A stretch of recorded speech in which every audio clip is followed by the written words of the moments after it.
Now, I had the pleasure, the blessing.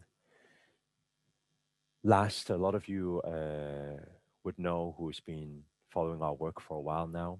Uh, Last August time to be chosen, selected by Grandmaster Akshar, a Himalayan yogi, to go into mountains with him on training, to get the initiation and get the blessing of spiritual master title. And we went through a lot of training.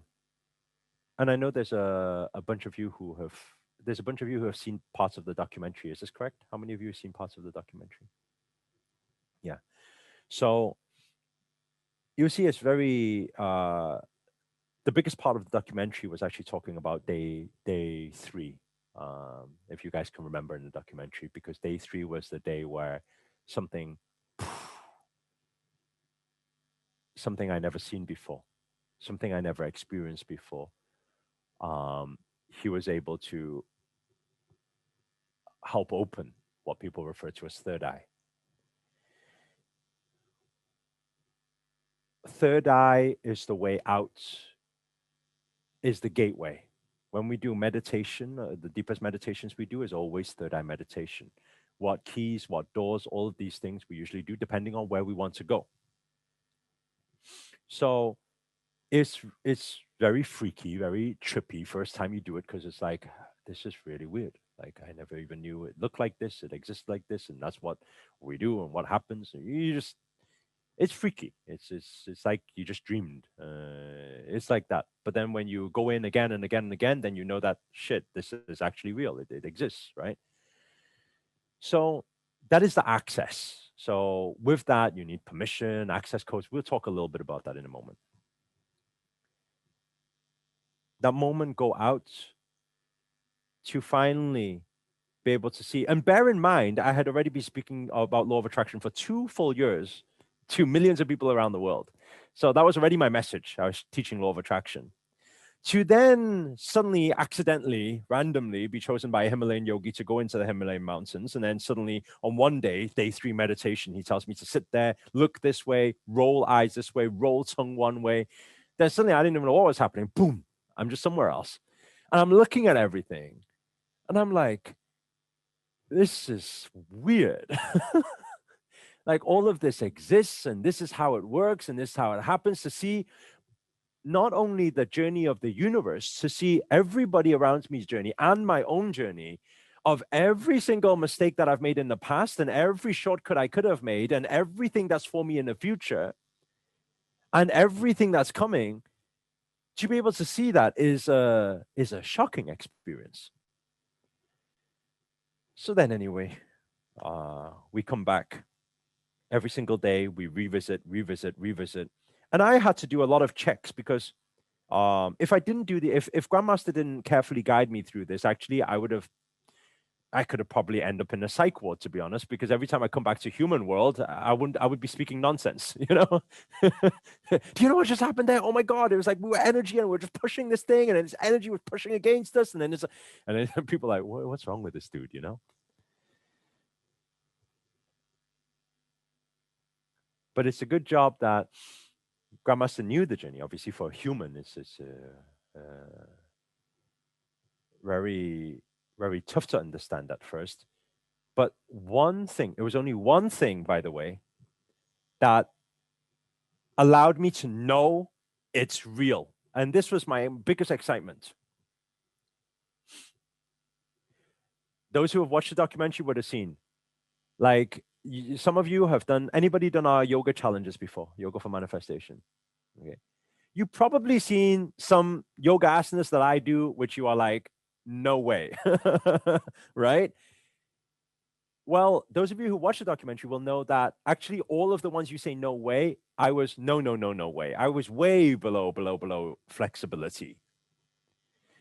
My only way at those beginning days to check in, to realize that I have not actually gone cuckoo and something is actually happening, is that we would be doing practice every single day in third eye dimension. We would come back I would look at the time, 20 minutes passed. Shocking. Why? Because when I was there, I felt like I was there for 2 weeks. I look at the time and say 20 minutes later. Then Grandmaster would say, okay, cool. Sun salutation, do this asana. Suddenly, I'll lift the leg up, then it'll be on the shoulder. And I'll be like, huh?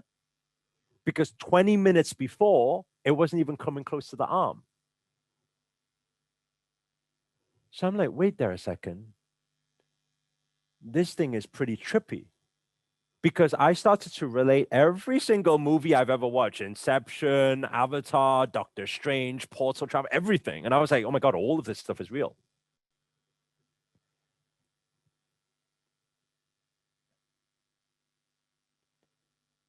But the questions and inquiries I started asking and getting answers for is I said, wait there, I think that doesn't make any sense. I was only gone 20 minutes. How come now I can do all of this stuff? That's why every single thing you see me doing yoga, people think, oh, it's advanced yoga. Well, I learned in 20 plus days. It's not like, it's a few weeks, you know, it's not like, but people say, no way, you've been practicing for years. I said, actually, the reality is I was practicing for years, but not here. People say, what do you mean? And I say, actually, forget about it. I don't even want to try. It takes me an hour just to explain this part. Now, I know for some of you, you'll be thinking, nah, I don't believe him. And I want to say something to all of you who don't believe. I don't need you to believe. I don't benefit anything from you believing. You believe, you don't believe, you still live your life. I live mine. I'm happy. You do your thing, you see? But I want you to understand one thing. It's not far-fetched. Knowing that time is different in the different dimensions is not far-fetched. You don't know, you never learn at school. When you go out to space, how's time there? When you go to space and you come back, how's time? Time is different, is it not? Is time the same in every dimension? You tell me. Is it the same in every dimension? It's not the same. You already know that because you learned it at school already. If you go to Mars, time is already different. The way you age is different. So already in this physical reality, what we already know time is different in different dimensions. So why when we talk about going into a different dimension and experiencing time, it's different. Why would we think it's a little bit crazy? It's not so crazy, actually. Everything that we do not know for sure, we will deem as crazy. But the part of the consciousness journey, the seeker's journey, is your ability to keep the mind open. Everybody take a deep inhale and slow exhale. Relax the mind.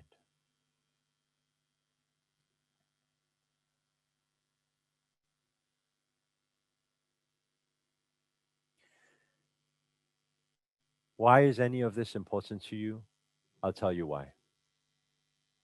Nothing happens by accident in this world. Please start on your writing, then all of it will come together. Nothing happens by accident in this world. Nothing. Everything that you see as accident is because you can't make sense of it. Everything is calculated because if the universe can design you, something so sophisticated, how can you think it's so stupid to make accidents happen? It's calculated. If you think about everything you've manifested in your life so far, it's a series of events. It was not one simple thing. Oh, I thought about this thing. Wow, it was here. No, it wasn't. It didn't happen that way. It was a whole sequence of events. For everything, you know how things work. Has anybody here watched Benjamin Button before? Anybody watched that before? That movie, right? Have you watched that scene where they say he grabs the cab, then misses the cab, then when he misses the cab, then he meets the person, then when he meets the person, if any of those events didn't happen, the next thing wouldn't have happened. So it's just like that in your life. If you think of, I mean, it's not that far-fetched. If you think about the job you found last, or the partner you were with last, if you think of how you met them, it's actually the same thing. It was not like, I thought about it. Oh my God, he's in front of me. It didn't happen like that. It was a whole sequence of events that you can't even get down to where the core was. You don't even know what kicked it off in the first place. You met them through a friend. How did you meet the friend? If you didn't meet the friend, would you meet them? I met them through a friend. Not only that, at a Christmas party, but I wasn't supposed to go to that Christmas party because I was supposed to be at home. But that day, suddenly, my brother, my sisters decided they're going to their friends for parties, and I said, "What shall I do?" Then I met up with my friend. So if they didn't go, then I wouldn't go. Are you guys guessing what I'm saying? Nothing is like think like that. It's not. It's a whole sequence of organized events, and please write this down, because most of the events towards your greatest manifestations are not prepared by you, meaning it's out of your control. All you need to do is think about everything that's happened in your life. There is nothing. If you go down to the core, the roots of where it started, it wasn't you who created it. It wasn't you who made it happen. You'd like to think, obviously, it's nice to think that I made it all happen. But it was not. It was something else. Now I see some people writing about destiny and predestined. Okay. Now, destiny, predestiny is true, but there are multiples and multiples and multiples and multiples and multiples and multiples and multiples of predestiny written for you. So what does this mean? It means it's not a case of, well, if that's the case, then I might as well just sit on my ass and do nothing because it's the same anyway. No, it's not actually. A decision changes which dimension and which destiny. Just like if you play a computer game. In a computer game, there are only so many paths down the map you can go down. And which paths can you go down? The ones that the designer of the game designed. The ones that they didn't write, you can't go down. Are you getting what I'm saying? Right?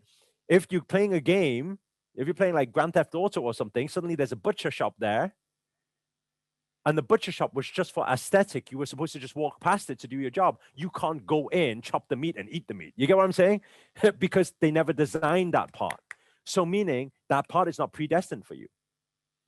But how many destinies? There's so many destinies. So we still are a part of that negotiation of where we are going.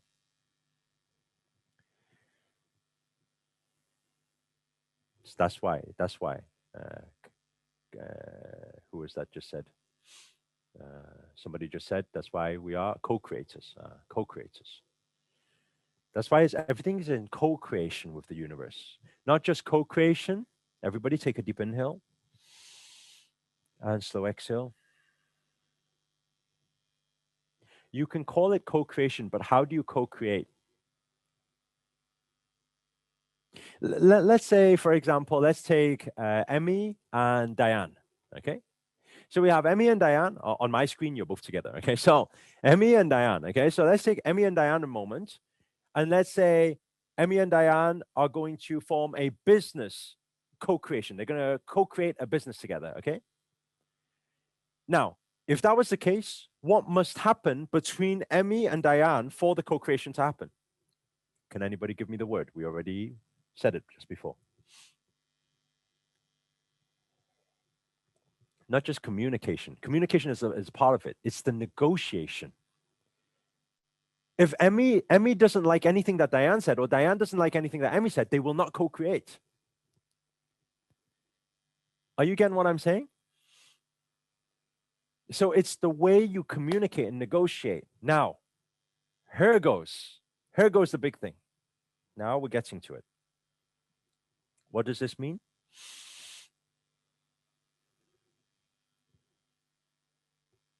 If you can co-create with the outside layer, which you can refer to as God or one of the gods, if you wish, or energy, you'll be very powerful because they can instantly make things happen with you. If you could co-create with, imagine, don't, by the way, don't just speak to water. That's one level. I'm saying you want to speak to the CEO, the one who is in charge of water, wind, earth, all the elements, right? Fire, they're in charge of all the elements. You want to speak to the CEO. You want to connect with the CEO. Why? It's because you connect with the CEO. You say, hey, by the way, my manifestation, I want this to happen. CEO's like, okay, well, what's the deal then? Right? What are you going to do for me? If I do this for you, what are you going to do for me? If you, would you guys like to know what the negotiation is, by the way? Would you like to know? We'll go into that. We'll get into that. So when the deal's right, then CEO will say, okay, cool. Got it. I got it sorted. I'll make it happen tomorrow. By the way, you can meet anyone you want. You can make any job happen. You can make anything happen. Do you know, even if you just take 5 elements alone, wind, water, fire, earth, you take space, you take these elements alone, do you know how much power is already within those energies? If they want somebody to stay at home, I give you wind. I give you more wind than ever before. You're going to stay at home. If I want you to accidentally leave something somewhere or drop something, again, I give you wind, I give you rain to make you fall over, I give anything. Accidents happen. Accidents. We call accidents. Has anybody here ever watched The Adjustment Bureau? No, and if you never watched Adjustment Bureau, watch Adjustment Bureau. That will give you a very, very accurate idea of this. They didn't give you anything. Then these accidents happen suddenly. Oh, that person collides. They do this. Then that person needs to go this place. Then suddenly they will arrange so that in 2 parts of the world, you two come together. And it can happen instantly. No need for your daily affirmations. Vision board. Read more books, watch more YouTube videos. No need for that. Because you speak to CEO. Much easier. They're outer layer. They got more power. You know how much hustle you need to do to get it happening in this world?